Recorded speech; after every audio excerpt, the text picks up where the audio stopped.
Public health industry YouTube ചാനലിലേക്ക് എല്ലാവർക്കും സ്വാഗതം. നമസ്കാരം. നിങ്ങൾ യൂണിവേഴ്സിറ്റി പരീക്ഷയ്ക്ക് തയ്യാറെടുക്കുന്ന ഒരു ഡെന്റൽ വിദ്യാർത്ഥിയാണെന്ന് ഞങ്ങൾക്കറിയാം.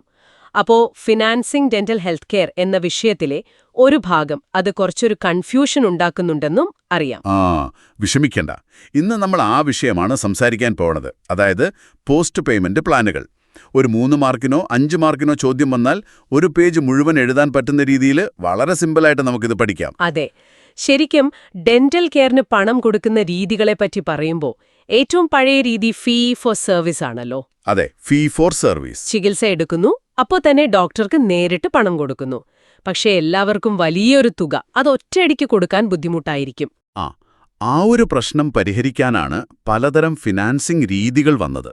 അതിൽ പ്രധാനപ്പെട്ട ഒന്നാണ് നമ്മൾ ഇന്ന് ചർച്ച ചെയ്യുന്ന ഈ പോസ്റ്റ് പേയ്മെന്റ് പ്ലാനുകൾ. അപ്പോൾ എന്താണ് ഈ പോസ്റ്റ് പേയ്മെന്റ് പ്ലാൻ? നമുക്കൊരു സിമ്പിൾ ഉദാഹരണത്തിൽ നിന്ന് തുടങ്ങിയാലോ? അതാവും നല്ലത്. ഇപ്പോ നിങ്ങൾക്ക് വില കൂടിയ ഒരു മൊബൈൽ ഫോൺ വാങ്ങണം, പക്ഷെ കയ്യിൽ അത്രയും പൈസയില്ല. നിങ്ങൾ എന്തു ചെയ്യും? മിക്കവാറും EMI എടുക്കും. അതെ, ഒരു ബാങ്കിൽ നിന്ന് ലോൺ എടുത്തിട്ട് ഫോൺ വാങ്ങും.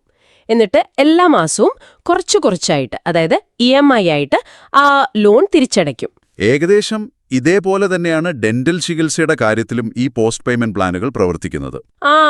അപ്പോ ഇതിന്റെ ഒരു ഔദ്യോഗിക നിർവചനം എങ്ങനെയാ വരുന്നത്? ശരിയാണ്. അതിന്റെ ഒഫീഷ്യൽ ഡെഫിനിഷൻ ഇങ്ങനെയാണ്: രോഗിക്ക് ആവശ്യമായ ചികിത്സാ ഫീസ് കൊടുക്കാൻ വേണ്ടി ഒരു ബാങ്കിൽ നിന്നോ അല്ലെങ്കിൽ മറ്റേതെങ്കിലും ഒരു ധനകാര്യ സ്ഥാപനത്തിൽ നിന്നോ പണം കടമെടുക്കുന്നു. ഈ തുക മുഴുവൻ തുകയും ഡെന്റിസ്റ്റിന് കിട്ടും. ഓക്കെ, ഡെന്റിസ്റ്റിന് ഫുൾ എമൗണ്ട് കിട്ടി. അതെ. അതിനുശേഷം രോഗി ആ കടമെടുത്ത തുക പലിശ സഹിതം ചെറിയ തവണകളായിട്ട്, അതായത് ബഡ്ജറ്റഡ് എമൗണ്ട്സ് ആയിട്ട് ബാങ്കിന് തിരിച്ചടയ്ക്കുന്നു. അതുകൊണ്ടാണ് ഇതിനെ ബഡ്ജറ്റ് പേയ്മെന്റ് പ്ലാനുകൾ എന്നും പറയുന്നത്, അല്ലേ? അതെ, ബഡ്ജറ്റ് പേയ്മെന്റ് പ്ലാൻസും ഇതിന് പേരുണ്ട്. ഈ ആശയം എവിടെ നിന്നാണ് വന്നത്? ഇതിനൊരു ചരിത്രം ഉണ്ടാവല്ലോ. തീർച്ചയായും. 1930കളുടെ അവസാനത്തിൽ അമേരിക്കയിലാണ് ഇതിന്റെ തുടക്കം. 1930കൾ? അത് സാമ്പത്തിക മാന്ദ്യത്തിന്റെ സമയമല്ലേ? അതെ, ഗ്രേറ്റ് ഡിപ്രഷൻ. അന്ന് അമേരിക്കയിലെ പെൻസിൽവേനിയയിലും മിഷിഗണിലുമൊക്കെയുള്ള ചില പ്രാദേശിക ഡെന്റൽ സൊസൈറ്റികളാണ് ഇങ്ങനെയൊരു ഓർഗനൈസ്ഡ് പ്ലാനിന് ആദ്യമായിട്ട് രൂപം കൊടുത്തത്. അപ്പോ ഡെന്റിസ്റ്റുകൾ തന്നെ മുൻകൈയെടുത്താണ് ഇത് തുടങ്ങിയത്.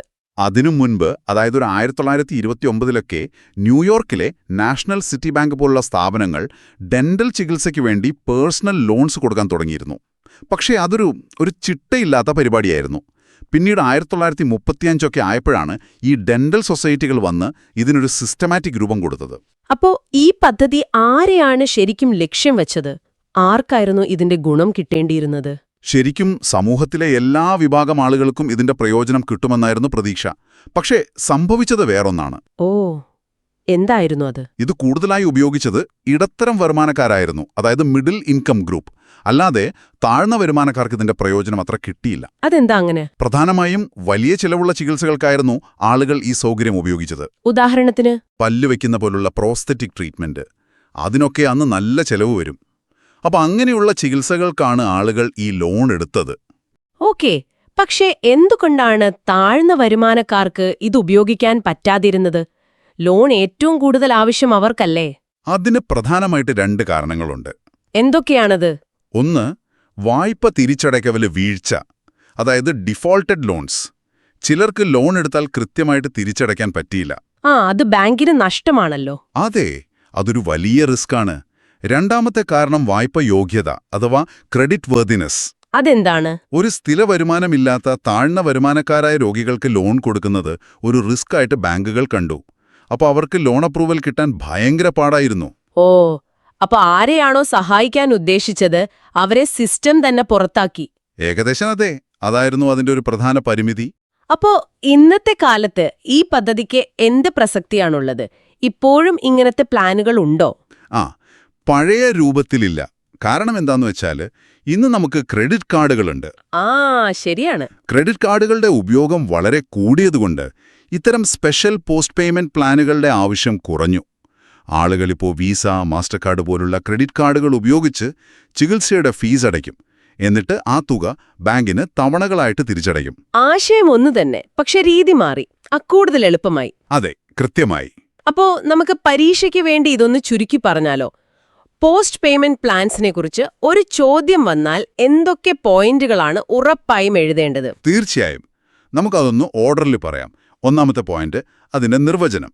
അതായത് രോഗി ഒരു തേർഡ് പാർട്ടിയിൽ നിന്ന്, ഒരു ബാങ്കിൽ നിന്നോ മറ്റോ ലോൺ എടുത്ത് ഡെന്റിസ്റ്റിന് പണം കൊടുക്കുന്നു. എന്നിട്ട് ആ ലോൺ തവണകളായി തിരിച്ചടയ്ക്കുന്നു. അതാണ് ഡെഫിനിഷൻ. ഓക്കെ. Point number 1.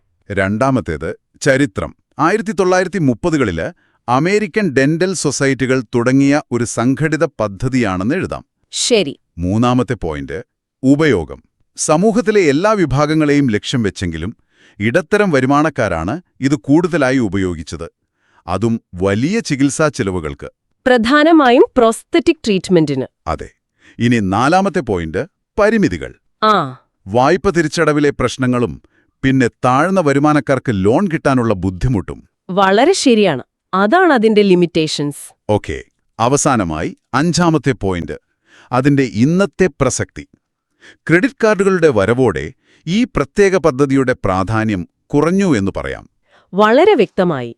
ഈ പോയിന്റുകൾ ഉണ്ടെങ്കിൽ ഒരു നല്ല ഉത്തരം എഴുതാൻ പറ്റും. ഉറപ്പായും. കാര്യങ്ങൾ വളരെ നന്നായി മനസ്സിലായിന്ന് കരുതുന്നു. ഒരു കാര്യം കൂടി പറഞ്ഞ് നമുക്കിത് അവസാനിപ്പിക്കാം. നിങ്ങളൊന്ന് ചിന്തിച്ചു നോക്കൂ.